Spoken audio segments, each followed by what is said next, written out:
2018 সালের 1 ডিসেম্বর প্রকাশ্য দিনের আলোতে টঙ্গী ময়দানে সন্ত্রাসী হামলার মাধ্যমে একজনকে হত্যা করে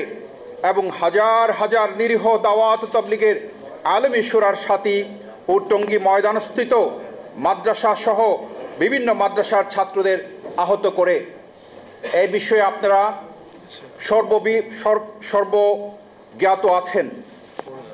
এর মাধ্যমে তারা দেশের শান্তিপূর্ণ ইসলাম প্রচারের ইতিহাসে এক কলঙ্কজনক অধ্যায়ের সূচনা করে তারা নিজেদেরকে একটি সন্ত্রাসী গ্রুপ রূপে চিহ্নিত করতে সমর্থ হয়। প্রিয় বিদগ্ধ সাংবাদিক ভাইরা, সার্বিক বিষয়াদি বিবেচনান্তে বর্তমান অন্তর্বর্তীকালীন সরকারের সর্বোচ্চ প্রশাসন অত্যন্ত সুচিন্তিতভাবেই বিগত 4 ও 7 নভেম্বর 2024 ইংরেজি তারিখে ঐকমত্য সিদ্ধান্ত গ্রহণ করেন যে 2025 সালের জানুয়ারি ফেব্রুয়ারিতে অনুষ্ঠিতব্য বিশ্ব ইজতেমার জন্য মাঠের প্রস্তুতিমূলক দায়িত্ব পালন করবেন দাওয়াত তাবলীগের আলেমী শুরার অনুসারীগণ। অতঃপর তারা অর্থাৎ দাওয়াত তাবলীগের আলেমী শুরার অনুসারীগণ প্রথম পর্বের ইজতেমা শেষ করে 4 ফেব্রুয়ারি 2025 তারিখে বিকাল 3টায় ইজতেমার ময়দান স্বরাষ্ট্র মন্ত্রণালয়ের গঠিত ঢাকা বিভাগীয় কমিশনারের নেতৃত্বে ইজতেমা মাঠ প্রস্তুত কমিটির হাতে ইজতেমা মাঠ হস্তান্তর করবেন। সাতপন্থীরা ওই দিন বিকেলেই 4 ঘটিকায় উক্ত ঢাকা বিভাগীয় কমিশনারের নেতৃত্বে ইজতেমা মাঠ প্রস্তুতি কমিটির নিকট হতে ইজতেমার ময়দানের দখল বুঝে নেবেন এবং তাদের ইজতেমা শেষে 11 ফেব্রুয়ারি 2025 তারিখ দুপুরে একই কমিটির নিকট মাঠের দখল বুঝিয়ে দিবেন। কিন্তু সন্ত্রাসী সাদ বাহিনী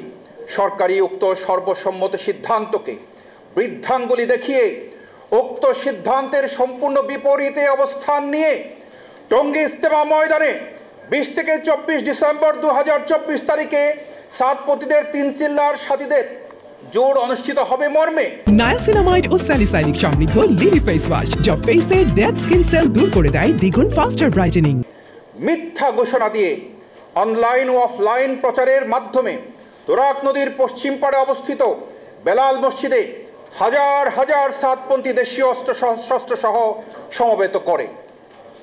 অত্যন্ত সুপরিকল্পিতভাবে 2024 সালের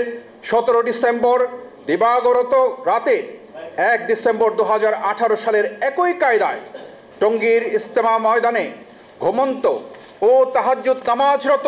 সুরে নাজামের সাথী ওলামায়ে মাশায়েখ ও ছাত্রদের উপর নৃশংস বর্বরোচিত হামলা চালায় এবং 4 জনকে হত্যা করে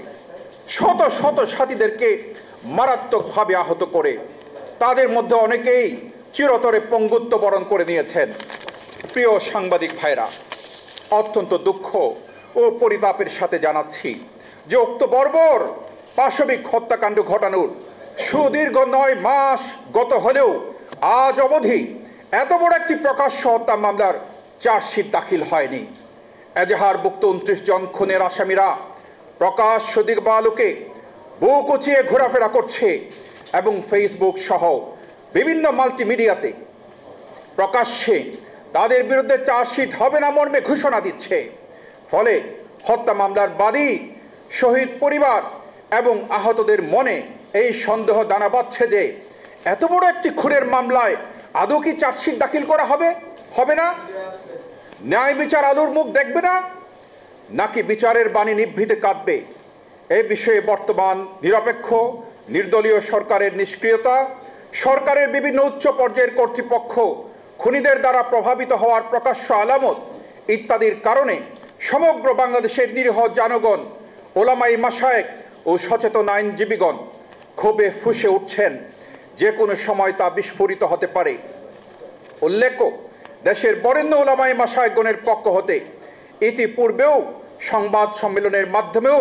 বর্তমান সরকারের নিকট যৌক্তিক দাবিসমূহ জোরালো রূপে পেশ করা হয়েছিল, কিন্তু তথাপিও অদৃশ্য হাতের ইশারায় 1 ডিসেম্বর 2018 ও 18 ডিসেম্বর 2024 খুনি সন্ত্রাসী সাতপন্থীরা প্রকাশ্যে ঘোরাফেরা করছে। এমনকি আগামী বছর তথা 2026 সালের বিশ্ব ইজতেমা টঙ্গী ময়দানে করার অনেক দাবি পেশ করছে। প্রিয় বিদগ্ধ সাংবাদিক ভাইরা, এমত অবস্থায় আপনাদের মাধ্যমে আমরা টঙ্গীর ময়দানে একতরফা হামলা করে 4 জনকে হত্যা ও শতাধিক মানুষকে মারাত্মক আহত ও রক্তাক্ত করা সন্ত্রাসী খুনি সাতপন্থীদেরকে অবিলম্বে গ্রেফতার ও সুষ্ঠু তদন্ত সমাপ্ত করে দ্রুত বিচারের জোর দাবি জানাচ্ছি এবং খুনি সন্ত্রাসী সাতপন্থীদের প্রচার সহ সকল কর্মকাণ্ড বাংলাদেশে চিরতরে নিষিদ্ধ ঘোষণা করার জোরালো দাবি জানাচ্ছি।